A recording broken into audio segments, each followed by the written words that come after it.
Welcome back to the Maven Show. This is your host Rohit. Today we have Travis, the entrepreneur and investor.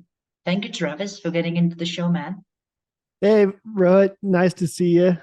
As always, good to be here. Thank you. Would you just like to give a quick intro of yourself first, like how you got started? So, my name is Travis Rosbach. I was born in Salem, Oregon, and I inherited a fairly large bookshelf at the age of 12. And the bookshelf was predominantly business books: Brian Tracy, Zig Ziglar, Jim Rohn, a lot of self help and motivational speaking books as well.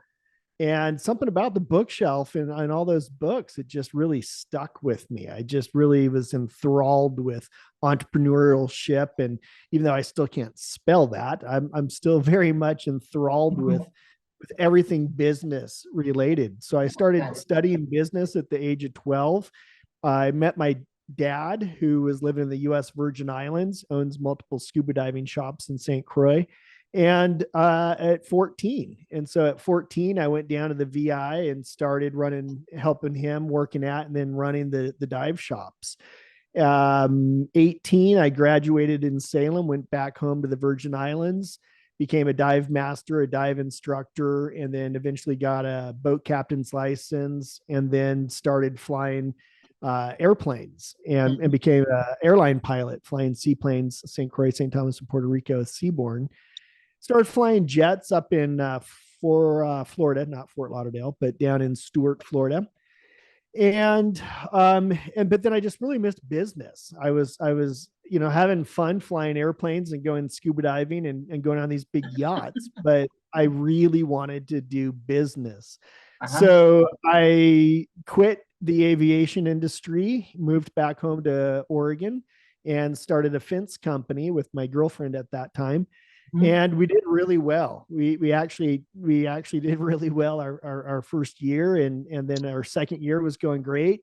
I decided it was really cold, and I didn't like digging holes in lava rock and in icy cold conditions, and so we moved to Oahu, where we Mhm. started Oahu Signs and Screen Printing, and quickly grew that to be a really large player in the Hawaiian sign and banner screen printing embroidery industry.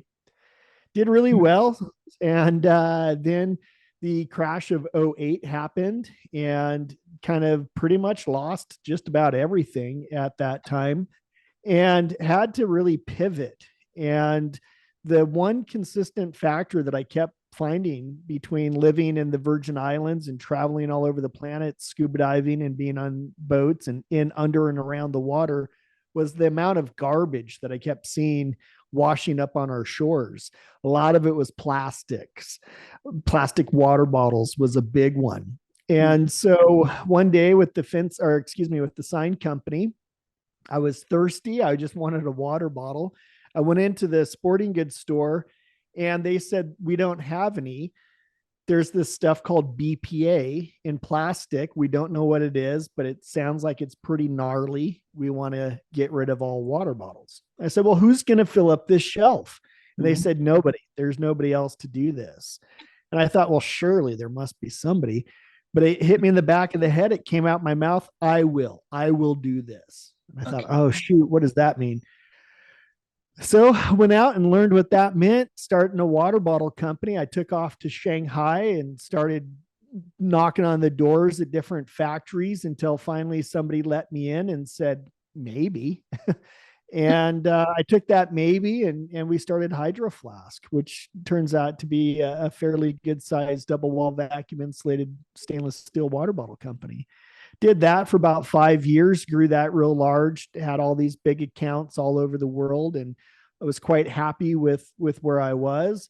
And then my life kind of just started to change. My brother died. I just married my first wife, and the season of Hydro Flask was coming to an end. I had achieved all my goals, and I saw the new path and the new direction it needed to go. And I didn't necessarily want to go on the path with it into the next phase of its life. Mhm. So I exited at that point and started traveling the planet doing yoga and Reiki and meditation. I spent weeks and months in isolation and meditation and also in yoga. And then I ended up really still missing entrepreneurship. Yeah. And so I started the Tumalo group to start consulting and coaching and helping clients source products from factories, and just teaching and educating people on how to take an idea that's maybe on a napkin or a piece of paper, an envelope somewhere, and take that and design it, engineer it, find a factory, produce it, get samples, test it, and then launch in a big way. And so that's what we do now with the Tumalo group. What do you think, being as a persistence into the business, and like why resilience to be there and being persistent into the business? What would you like to speak about that thing, Yeah, I would say it takes a lot of resilience, a lot of grit, a lot of determination and passion. I think passion plays a really big part in startups, especially having a passion for what you're doing, knowing that you're helping other people helps a lot. Also, there were a lot of times at Hydro Flask where it seemed like it was damn near impossible to get through the next 24 hours, and we weren't going to have enough money to pay the employees, or we weren't going to have enough money to pay the vendors, we weren't going to have enough money to buy food. And just sheer persistence and passion for hydrating the masses was a lot of times the only thing I really had. My partner would run out and leave, and all the employees would quit or disappear, and I'd be by myself with a insurmountable, or what seemed like an insurmountable amount of challenges. But knowing that people were staying hydrated and getting hydrated, a lot of people for their first time were just starting to drink water, and that feedback was kind of like the breakfast of myself for quite a few years. It kept me going. Got it. Like, and no one can be an entrepreneur until and unless someone has a passion or the love for the work the person is doing, what I mean?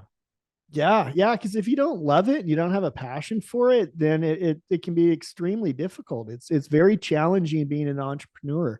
I think it's kind of a catch term. It's kind of a new age, like, entrepreneur. Everybody wants to be an entrepreneur. Yeah, everybody wants to be an entrepreneur until the bills are due, and you're going, I don't have any way to pay the bills. So it's a challenge, but at the same time, I can't imagine doing anything else. I've tried to work for other people. I tried to work for a charter, jet charter company, and I couldn't do it. I can't work for other people because what if they fire me? And it's, what if it's like I got fired? It wasn't even my fault. And I realized, like, there's less job security working for other people than there is working for myself. Because I may not eat for the next week, but it's my own damn fault I didn't work hard enough or smart enough to, make the money to eat this week. And if I do work smart enough and hard enough, well, then I can eat really well. And it's no thanks to, somebody else who was making the money off of my sweat. So, and it's not instantaneous. You can put in a lot and not get back anything for years and years and years. It feels like you're just pushing a stone up a mountain, a big boulder up a hill, and there's no end in sight sometimes. But then as soon as you get to the top and it just kind of starts to tip over, and you're going, oh, wait, this might be pretty good. And that boulder starts going down the other side of the hill. You're going, holy cow, this is awesome. And then that's when it gets really fun. It gets scary at that point. There's all kinds of things you got to watch out for, houses and villages and people and animals on the way down. But my God, is it a lot of fun to ride that boulder? I'm just making this metaphor up as I go. I'm just winging it here. It's a good metaphor, though, I think. This boulder going down a hill. What challenges, like, each and every entrepreneur should face? Like, a lot of people say they want to be an entrepreneur. A lot of people go to school to become an entrepreneur nowadays.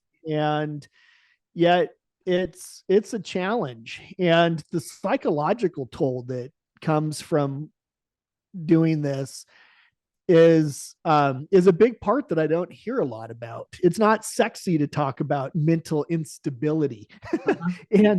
and being able to be alone in the world and so isolated that you're in your own little capsule. Nobody's trying to help you. Nobody's trying to help you pay the payroll or get the bills paid. Nobody's helping you with Yeah. manufacturing or whatever it is.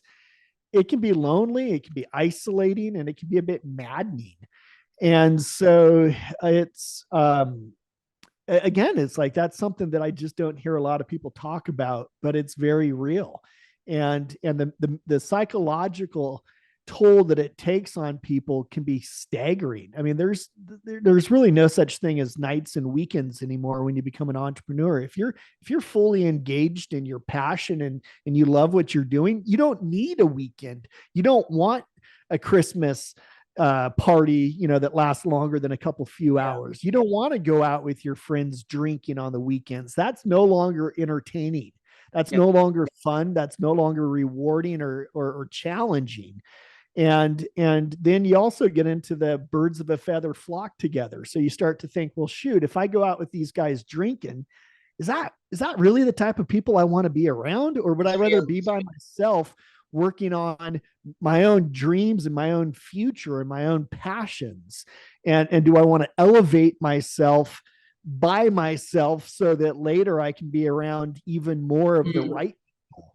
And I chose to isolate and alienate myself for a number of years while, and of course there were people around, but nobody's going to get it like you get Yeah. it. If this is your baby, if this is your passion, if this is your project, if this is your challenge, well, then it just comes to you. And I've always been a big believer in act boldly and unseen forces will come to your aid. Yep. And I believe that very much. I've seen it hundreds of times in my own life and other people's lives. And it just makes birthday parties and Easter gatherings, that's just not as entertaining as it is Yeah. creating a new project or creating a new product and launching a new marketing campaign. I enjoy that stuff way more now. Yeah. Short-term pain for long-term gain, Yeah. and I can forfeit this weekend Mm. Mm. knowing that in a couple few years I'm going to have enough money to take care of myself and take care of my family, and then I can maybe skate in 5-10 years. I can skate Yep. a little easier while those other guys are out still working for the next 20-30 years. And No, travel. I'm good. Yeah, I'll go travel. I'll go take off and go do that while they're still hustling until 60, 70, 80 years old Exactly. nowadays. What it takes to move on. Like knowing, like when it's the time to move on. That's a good question because I think that going into an endeavor like a business, it's good to have an exit sort of already not necessarily planned out, but like knowing different options for the future is always beneficial. Knowing that it might just all go, uh, I don't know a better term than tits up. I'm not a big fan of the term, but that's, it may all go wrong, Mhm. and it may all fall down, and that's one option. It may go extremely well and somebody wants to purchase. That's another option. Mhm. It may go fairly well and you want to leave it for your grandkids. That's another option. But sort of knowing those different avenues or channels exist, I would say is fairly important. Otherwise, you're just going to be kind of a victim of fate, a victim of whichever direction the wind blows. And if the wind blows in the wrong direction and you end up going the wrong direction and you sell too early or you give up too soon or you pass it along and you could have kept going, that's a shame. And so I think that knowing yourself and knowing when is the time to say, okay, I've achieved my goals, I've hit my marks, Yep. I've seen the vision through, and now it's time to give it on to somebody else who maybe has a newer or fresher, different vision along the same sort of similar parameters. I think is what happened to me realistically. Yeah. It took me a good 6 months before I woke up and I was like, oh, I'm not the Hydro Flask guy anymore. Like, I don't have an office to go into. I'm not because for 6 months my mind was still just turning and churning, and 24/7 I still I'd sleep, but I would sleep with Hydro Flask going in my mind, and I would have these visions of what we could Yeah. do and what we could be, and the marketing Yeah. campaigns and missed opportunities and how we can rectify this and grow that and watch out for this. And then 6 months later it's like, Travis, you don't have to do any of that. That's not you anymore. It's like, oh shoot, who am I? And then Kundalini came in and it knocked me down. I had a Kundalini awakening, which, I mean, that's a whole other episode. But Yeah. yeah, it could be different. It's a shocking revelation when you realize that it's time to sell your child off to the highest bidder, or like you're Yep. watching your child go to college, but Yeah. that's not the college I chose or would choose. You know what? I think that we need more entrepreneurs now than we've ever needed before. I think that we're going to see a time in the coming ages where business owners and entrepreneurs are going to be the ones that really lead us into the bright future. I think we're Yeah. going to start seeing the collapse of some industries. And I think that the old models and the broken down archaic methods of doing business are going to come to an end sooner than later.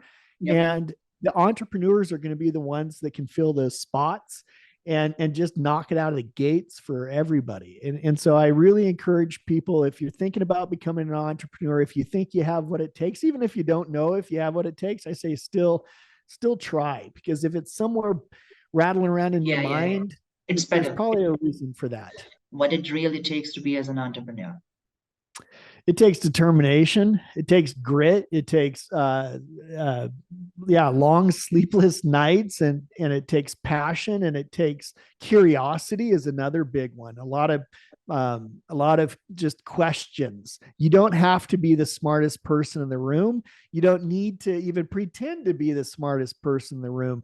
I like to ask a lot of questions, and I'll be the first to admit I'm not the smartest, nor do I have any aspirations of being the smartest in the room.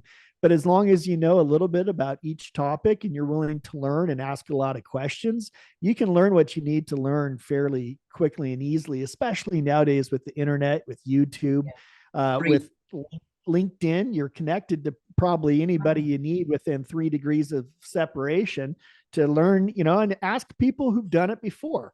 Ask people who've done the whatever that is that you're looking to do, and oftentimes you give them a cup of coffee and they'll tell you what they know.